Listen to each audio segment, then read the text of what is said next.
Fundamental देखे या technical analysis देखे, ये क्वेश्चन सबको होता है जिन्होंने फाइनेंशियल मार्केट में जस्ट कदम रखा हो। मैंने एनालिसिस पैरालिसिस नाम का एक वीडियो बनाया था जिसकी लिंक मैंने डिस्क्रिप्शन बॉक्स में दी है।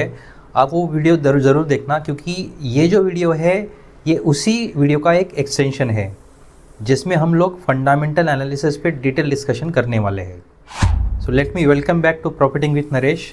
अगर आप इस चैनल पे नए हो तो चैनल को ज़रूर सब्सक्राइब करो, क्योंकि मैंने काफ़ी सारे आई ओपनर वीडियो बनाए हैं जिससे आपका फाइनेंशियल मार्केट को देखने का जो व्यू है वो कम्प्लीटली चेंज हो सकता है। यूट्यूब पे काफ़ी सारे लोग जो है कि कॉइन का एक साइड दिखाते हैं, लेकिन मैं कॉइन का दूसरा साइड भी दिखाता हूँ जिससे आपको रियलिटी और इल्यूजन में फ़र्क समझ में आए। मार्केट में दो तरीके के लोग होते हैं, एक तो ट्रेडर होते हैं और दूसरे होते हैं इन्वेस्टर। इन्वेस्टर जो होते हैं ये लॉन्ग टर्म इन्वेस्टमेंट के लिए सोचते हैं, और जो ट्रेडर होते हैं ट्रेडर शॉर्ट टर्म गेन के लिए सोचते हैं। मैं हाइब्रिड टाइप का हूँ, क्योंकि जब भी मुझे ट्रेडिंग अपॉर्चुनिटी मिलती है मैं ट्रेड कर लेता हूँ, और जब भी कोई अच्छी इन्वेस्टमेंट अपॉर्चुनिटी मिलती है तो मैं इन्वेस्टमेंट करता हूँ। जब भी कोई इन्वेस्टर इन्वेस्टमेंट की सोचता है तो वो कंपनी के जो फंडामेंटल्स है वो चेक करता है, जिससे कंपनी इन्वेस्टमेंट वर्दी है या नहीं ये पता चल जाता है।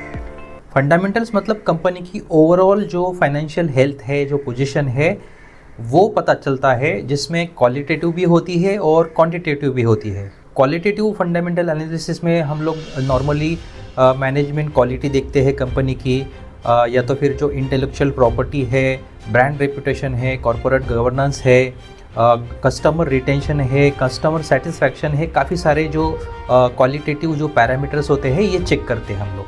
क्वांटिटेटिव फंडामेंटल रिसर्च में हम लोग कंपनी की जो फाइनेंशियल कंडीशन है, जो हेल्थ है, ये हम लोग डिटेल चेक करते हैं using some financial ratio and some numbers.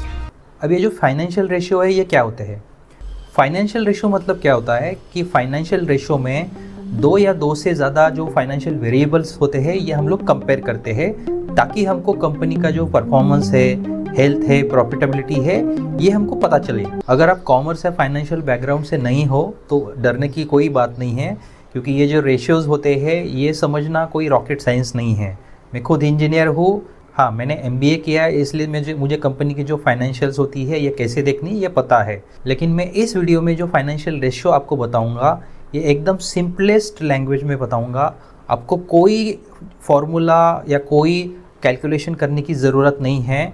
जो भी रेशियोज़ होते हैं इनको कैलकुलेट करने के लिए फार्मूला तो लगता ही है, लेकिन आपको उसको याद करने की ज़रूरत नहीं है, क्योंकि जो भी फाइनेंशियल रेशियोज़ होते हैं, जो भी नंबर्स होते हैं, ये इंटरनेट पे सब कुछ रेडीमेड आपको अवेलेबल है। मैं नॉर्मली Screener.in को यूज़ करता हूँ, जिसमें जितने भी रेशियोज़ हैं, मैं जो आपको की रेशियोज़ बताने वाला हूँ ये सब अवेलेबल है। आप कोई भी लिस्टेड कंपनी का नाम सर्च करोगे तो उस कंपनी के जितने भी फाइनेंशियल स्टेटमेंट्स है, रेशियोज़ है, ये सब उसमें अवेलेबल है। तो इस वीडियो को एंड तक ज़रूर देखना, क्योंकि मैं सिर्फ की फाइनेंशियल रेशियोज़ पे बात करने वाला हूँ, जो सबसे ज़्यादा इम्पोर्टेंट है किसी भी कंपनी की फाइनेंशियल हेल्थ चेक करने के लिए। तो आपको कंपनी की P&L, बैलेंस शीट ये सब समझने की और देखने की ज़रूरत भी नहीं है। अगर आपको समझ में नहीं आता है तो दैट्स ओके। अगर आप कॉमर्स बैकग्राउंड से है तो आपको पता ही है, आप वो सब देख सकते हो। जैसे मैंने आपको बताया कि अगर आप इन्वेस्टर हो तो इन्वेस्टर ने की जो फाइनेंशियल रेशियो है ये हमेशा इन्वेस्टमेंट के पहले चेक करना चाहिए, उसको एनालिसिस करना चाहिए, उसी के ऊपर एक इन्फॉर्म डिसीजन लेना चाहिए। तो बात करते हैं पहले फाइनेंशियल रेशियो पे। First financial ratio is EPS, that is earnings पर शेयर। EPS कैलकुलेट करने का जो फॉर्मूला है ये है कंपनी की जो नेट इनकम है माइनस जो डिविडेंड है given to the preferred share holders divided by total outstanding shares. अब इसमें नेट इनकम मतलब क्या? कंपनी की जो नेट इनकम होती है ये कंपनी के जो प्रॉफिट है उसमें से जितने भी एक्सपेंसेस हो गए हैं वो माइनस किए जाते हैं।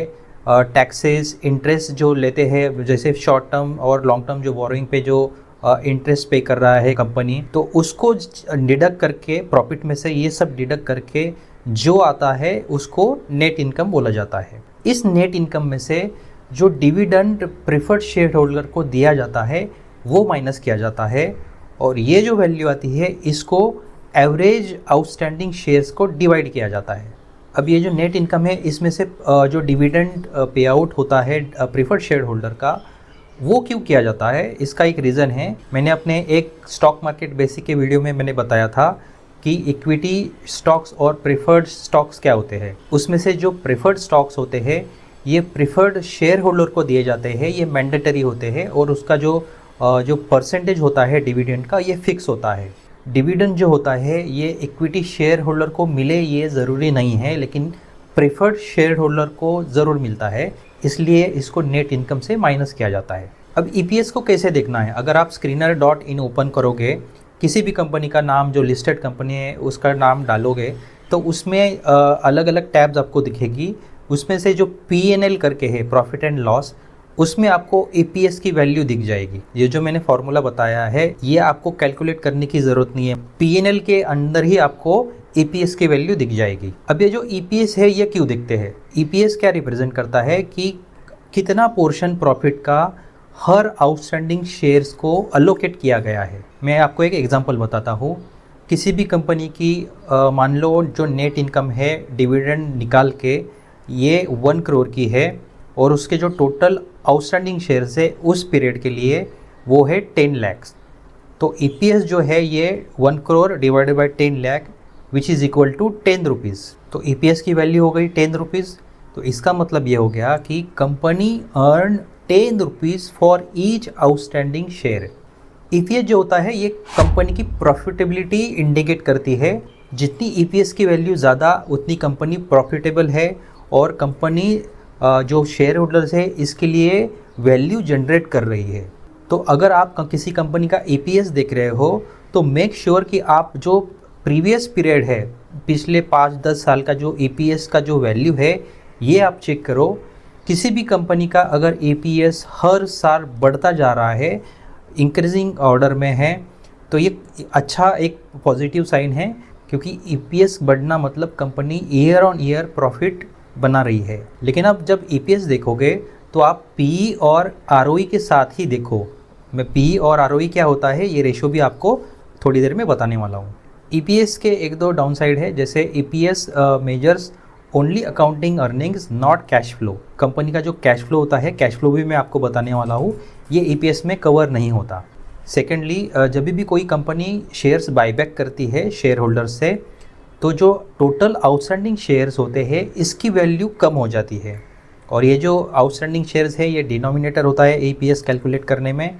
ये डिनोमिनेटर अगर कम हो गया तो ईपीएस जो है ये इन्फ्लेटेड दिखेगा, मतलब ज़्यादा दिखेगा, irrespective weather company is making profit और नॉट। तो कंपनी की प्रॉफिट ग्रोथ अगर सिंगल डिजिट में भी है तो ईपीएस उसका ज़्यादा भी दिख सकता है। और जो कंपनी के वन टाइम इवेंट्स होते हैं, जैसे एक्स्ट्रा ऑर्डिनरी गेन्स या लॉसेस, मान लो कोई कंपनी ने उनकी असेट सेल कर दी, तो ये जो डेटा होता है ये ईपीएस में रिफ्लेक्ट नहीं करता। अब हम लोगों ने ये जो ईपीएस कैलकुलेट किया है, ये ईपीएस हम लोग सेकेंड रेशियो कैलकुलेट करने के लिए यूज़ करेंगे, विच इज़ पीई रेशियो, मतलब price to earning ratio. PE ratio कैसे कैलकुलेट करते हैं? पीई रेशियो का फॉर्मूला है market price per share divided by EPS. अब पीई रेशियो क्या इंडिकेट करता है? पीई रेशियो इंडिकेट करता है कि इन्वेस्टर पर यूनिट अर्निंग के लिए कितना पैसा पे करना चाहता है। मैं आपको एक एग्जांपल देता हूँ।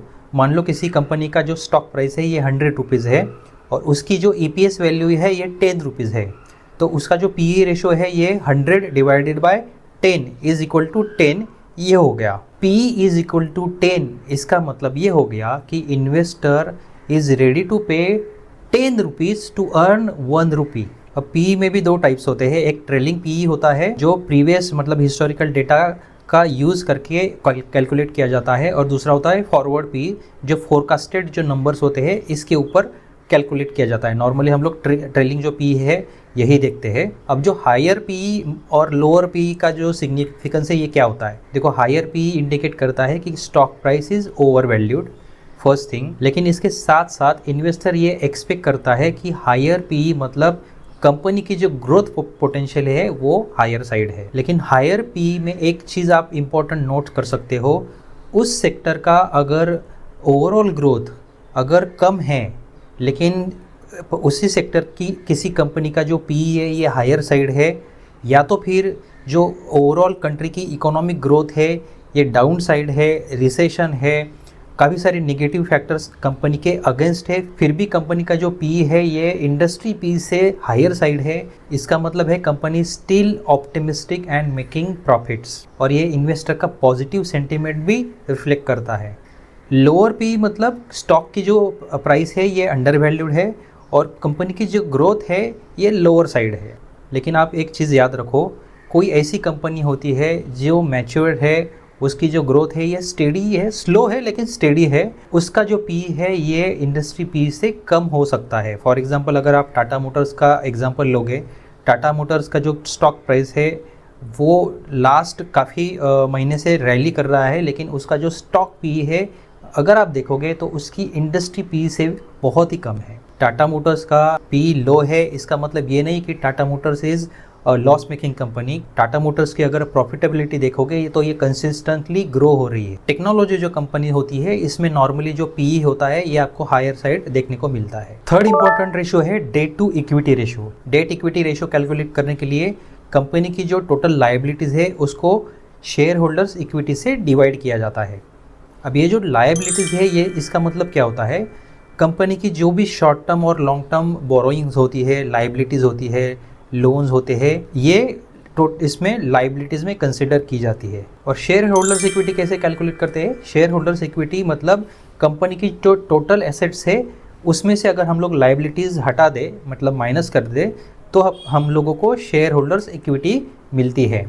Share holders equity share holders की जो ओनरशिप वैल्यू है ये रिप्रेजेंट करती है। डेट इक्विटी से हमको कंपनी की फाइनेंशियल लेवरेज पता चलती है। फॉर एग्जांपल मान लो किसी कंपनी की जो टोटल लायबिलिटीज़ है ये 100 करोड़ है और उसकी जो टोटल इक्विटी है, इक्विटी वैल्यू ये है 50 करोड़, तो डेट इक्विटी रेशियो हो गया 100 डिवाइडेड बाय 50 विच इज़ 2। तो डेट इक्विटी 2 मतलब कंपनी की जो डेट है ये इक्विटी से डबल है और कंपनी जो ये हेवीली लेवरेज्ड है, मतलब कंपनी जो उसका जो एक्सपेंसेस है या कंपनी के जो प्रॉफिट जनरेट करने के लिए या एक्सपेंशन करने के लिए जो डेट ले रही है ये अग्रेसिवली ले रही है, ये ज़्यादा अमाउंट में ले रही है। अब डेट इक्विटी हायर साइड होना ये भी एक पॉजिटिव साइन है।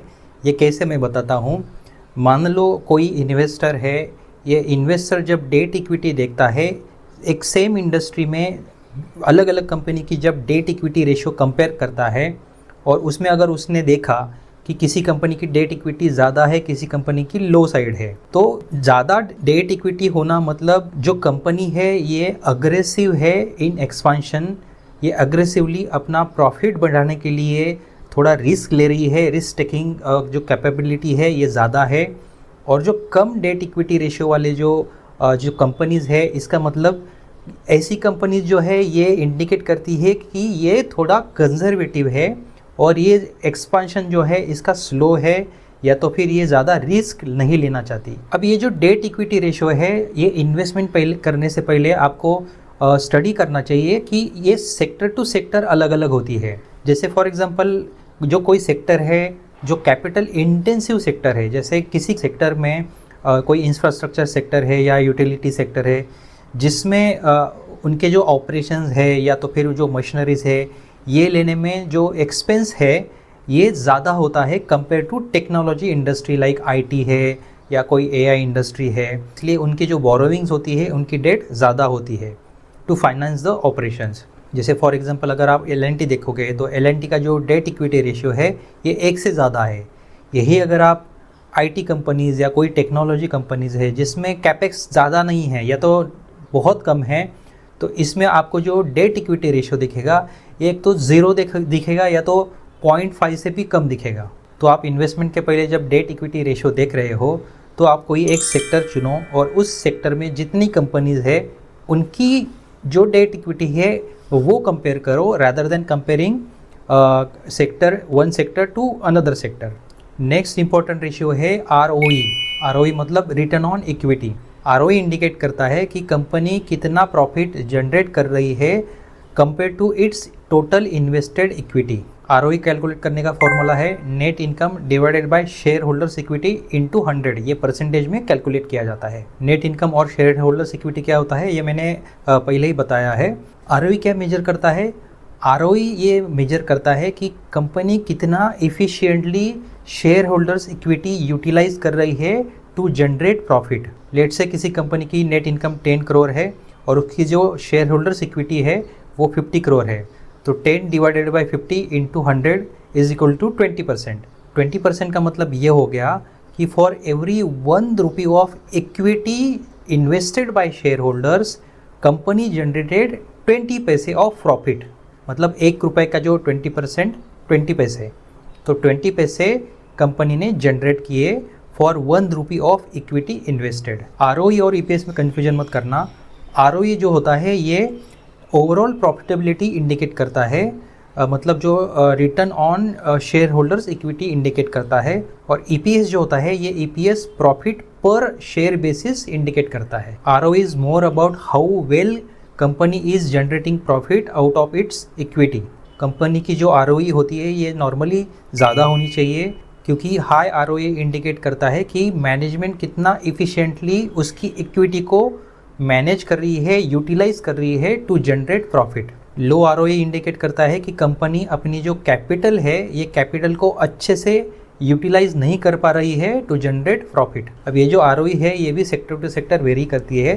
फॉर एग्जांपल जैसे मैंने पहले बताया कि जो टेक्नोलॉजी कंपनी है, आईटी सेक्टर की जो कंपनीज़ है, इनको जो उनके जो एक्सपेंसेस होते हैं कैपिटल एक्सपेंडिचर ये कम होता है, तो इनकी नॉर्मली जो आरओई है ये हायर साइड होती है।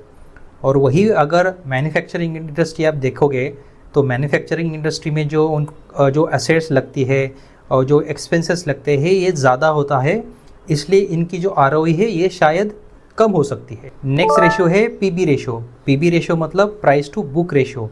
पीबी रेशो यूज़ किया जाता है कंपनी की फाइनेंशियल स्टेबिलिटी को चेक करने के लिए। अब हम लोगों ने ये तो देख लिया कि कंपनी की डेट इक्विटी रेशो कैसी है, मतलब कंपनी के ऊपर कितनी डेट है, कंपनी की जो प्रॉफिटेबिलिटी कैसी है, ये तो हम लोगों ने देख लिया। लेकिन इसके साथ साथ कंपनी की जो फाइनेंशियल स्टेबिलिटी है ये कैसी है, ये कंसिस्टेंस है या नहीं है, ये हमको पीबी रेशियो से पता चलता है। पीबी रेशियो से इन्वेस्टर को ये पता चलता है कि स्टॉक प्राइस ओवर वैल्यूड है या अंडर वैल्यूड है, जैसे पी रेशियो में पता चलता है। लेकिन पीबी रेशियो में जो स्टॉक प्राइस है ये स्टॉक प्राइस कंपनी की टोटल असेट से कंपेयर किया जाता है, ना कि कंपनी की ईपीएस मतलब अर्निंग पर शेयर से कंपेयर किया जाता है। अब ये जो बुक वैल्यू होती है ये सिर्फ कंपनी की असेट्स माइनस लायबिलिटीज़ नहीं होती, ये होती है assets minus liabilities divided by total outstanding shares. Book value indicate करती है कंपनी की इंट्रिंसिक वैल्यू।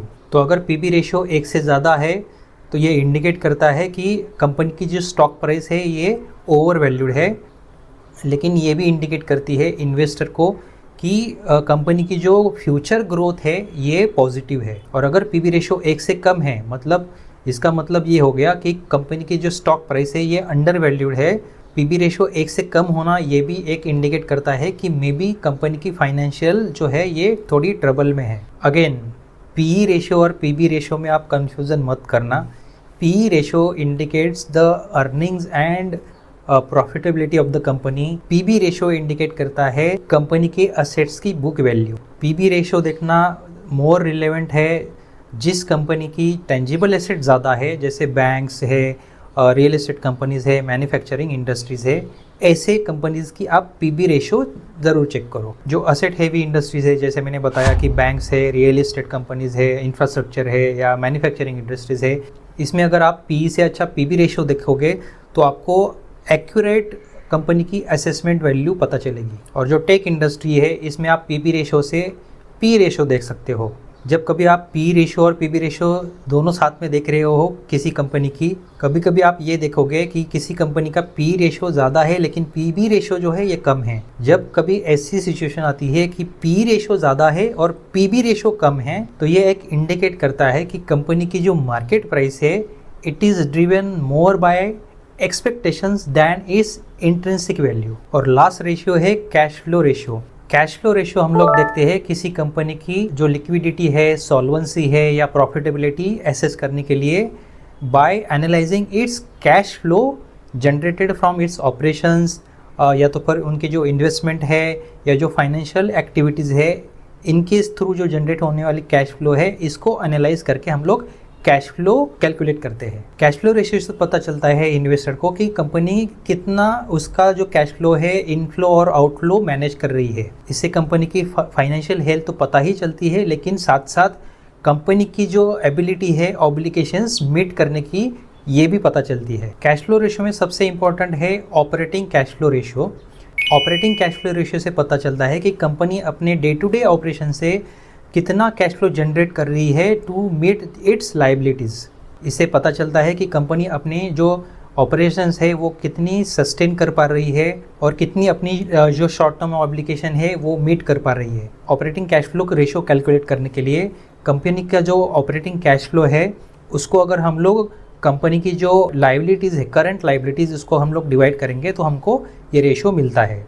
फॉर एग्जांपल किसी कंपनी की ऑपरेटिंग कैश फ्लो मान लो 500 करोड़ की है और उसकी जो करंट लाइबिलिटीज़ है फॉर एग्जांपल 300 करोड़ की है, तो उसकी जो ऑपरेटिंग कैश फ्लो रेशियो है 500 divide by 300 which is equal to around 1.6 के आसपास वो आती है। इसका मतलब ये हो गया कि company can cover its short term liabilities 1.6 times using its cash flow from operations. अगर ऑपरेटिंग कैश फ्लो रेशियो एक से ज़्यादा निकल के आ रहा है so that is positive sign, क्योंकि इसका मतलब ये हो गया कि company is able to generate cash flow from its operation to meets its short term liabilities. और अगर ऑपरेटिंग कैश फ्लो रेशियो एक से कम है तो ये निगेटिव साइन है कंपनी के लिए, क्योंकि company enough cash flow generate नहीं कर पा रही है अपने डे टू डे ऑपरेशन से to cover its liabilities and it can go into liquidity issue.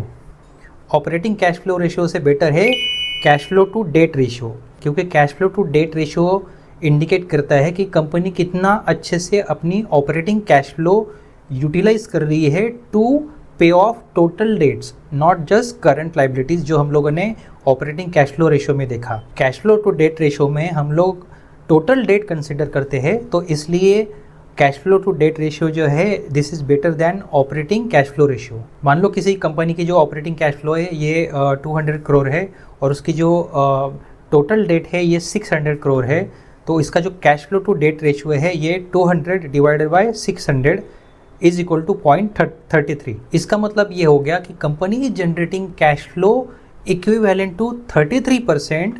हम लोग जो 0.33 है इसको अगर 100 से मल्टीप्लाई कर देंगे तो ये परसेंटेज में आएगा, तो ये इंडिकेट करता है कि company is generating cash flow equivalent to 33% of its total date.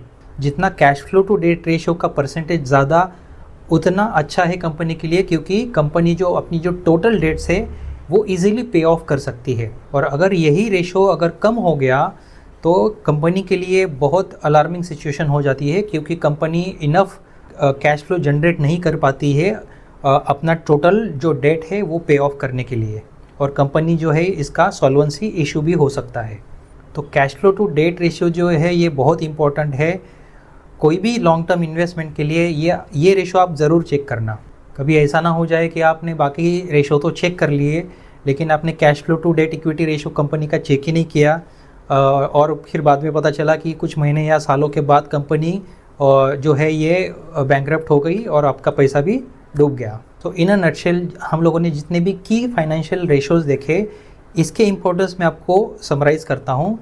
सबसे पहले इम्पोर्टेंट चीज़ ये ध्यान में रखनी है कि जब भी आप रेशोज़ देखोगे किसी एक कंपनी का तो आप उनके जितने भी पीयर्स है उस पीयर्स के भी आप रेशो कंपेयर करो, सेम इंडस्ट्री के सेम सेक्टर के होने चाहिए, तो आपको पता चले कि among 10 companies which company is the best to invest. Second thing आपको ये पता चलता है कि कंपनी की जो स्टॉक प्राइस है ये अंडर वैल्यूड है या ओवर वैल्यूड है। Third and most important thing company की जो रिस्क असेसमेंट है ये आपको पता चलती है, जैसे डेट इक्विटी रेशियो है, cash flow to debt equity ratio है या ऑपरेटिंग कैश फ्लो रेशियो है। इससे कंपनी की जो रिस्क असेसमेंट ये आपको पता चल जाती है। नेक्स्ट आपको कंपनी की जो प्रॉफिटेबिलिटी है, परफॉर्मेंस है, ये पी रेशियो, EPS, इससे पता चल जाता है कि कंपनी कितनी इफ़िशिएंटली ग्रो कर रही है, कंपनी की जो प्रॉफिट पोटेंशियल क्या है ये आपको पता चलता है। एंड द लास्ट थिंग आपको कंपनी की जो कैश फ्लो है, कैश फ्लो एनालिसिस करके आप कैश फ्लो आपको पता चलता है कि कंपनी अपने ऑपरेशन से कितना कैश फ्लो, ऑपरेशंस कुछ भी हो सकते हैं, डे टू डे ऑपरेशंस है या उनके जो इन्वेस्टमेंट प्लान्स होते हैं। काफ़ी कंपनी जो है ये हमारे जैसे रिटेल जो ट्रेडर्स है, इन्वेस्टर्स है, वैसे ही कंपनी बाकी जो कंपनीज़ है जो अच्छे अपॉर्चुनिटी उनको दिखे तो उसमें भी कंपनी इन्वेस्ट करती है, इक्विटी में इन्वेस्ट करती है। तो इससे पता चलता है कि उसका जो कैश फ्लो वहाँ से जनरेट हो रहा है वो कितना अच्छा हो रहा है बाय एनालाइजिंग कैश फ्लो। तो कोई भी कंपनी में इन्वेस्ट करने से पहले आप किसी एक रेशो पे डिपेंडेंट मत रहो। तब जब भी आप कोई इन्वेस्टमेंट डिसीजन लोगे तो इतने जितने भी की रेशोज़ है ये तो पहले चेक करना ही है आपको। अगर आपको टेक्निकल एनालिसिस अच्छे से आता है तो आपको बेस्ट बार्गेन प्राइस भी साथ साथ में मिल जाएगी, क्योंकि फंडामेंटल और टेक्निकल एनालिसिस साथ में अगर आप कंबाइन करोगे तो आपको ओवरऑल जो कंपनी का जो मार्केट प्राइस है, स्टॉक प्राइस है, वो अभी कहाँ पे है, ये अंडर वैल्यूड है, ओवर वैल्यूड है, इसका जो पोटेंशियल ग्रोथ है वो कहाँ तक जाने वाला है, आरओआई कितना हो सकता है, ये पूरा जो पिक्चर है, ओवरऑल पिक्चर आपको कंपनी का पता चल जाएगा। ये जितने भी मैंने की फाइनेंशियल रेशोज़ बताए आपको कैलकुलेट करने की ज़रूरत नहीं है। आप सिर्फ Skinner.in पे जाओ, वहाँ पे आप जो भी लिस्टेड कंपनी है वहाँ पे आप उसका नाम टाइप करके उसकी जितने भी डिटेल्स है आपको सामने सब क्लियर हो जाएगा। वहाँ पे आपको पी जो है कंपनी का पी वैल्यू मिल जाएगी, इंडस्ट्री की पी वैल्यू मिल जाएगी, पीएनएल के अंडर आपको ईपीएस मिल जाएगा, डेट इक्विटी रेशो आपको मिल जाएगी, आरओई जो है आरओई भी उसमें दिख जाएगा, और जो भी पीएनएल अकाउंट होता है या कंपनी की जो प्रॉफिटेबिलिटी है ईयर ऑन ईयर उसमें भी आपको ईपीएस वैल्यू पता चल जाएगी, आरओई की वैल्यू भी आपको पता चल जाएगी, ताकि जो कंपनी का ओवरऑल पास्ट 5 या 10 साल का जो ट्रेंड है वो आपको पता चल जाएगा। उसका जो CAGR प्रॉफिट ग्रोथ है, कंपाउंडेड एनुअल ग्रोथ रेट जो होता है, सेल्स ग्रोथ और प्रॉफिट दोनों CAGR आपको पता चल जाएगा। इससे आप एक अच्छा इन्वेस्टमेंट डिसीजन ले पाओगे। Thanks for watching this video friends. अगर आपको लगा कि इस वीडियो से वैल्यू ऐड हुई है और आपको कुछ नया सीखने को मिला है तो इस वीडियो को ज़रूर लाइक करो, शेयर करो अपने फ्रेंड के साथ, और नए हो तो इस चैनल को ज़रूर सब्सक्राइब करो और जो नोटिफिकेशन आइकन है वो ऑन रखो, ताकि मेरे जितने भी अपकमिंग नए जो वीडियोस है आपको उसके अलर्ट्स आते रहे। Once again thanks for watching this video. Until next time, good bye.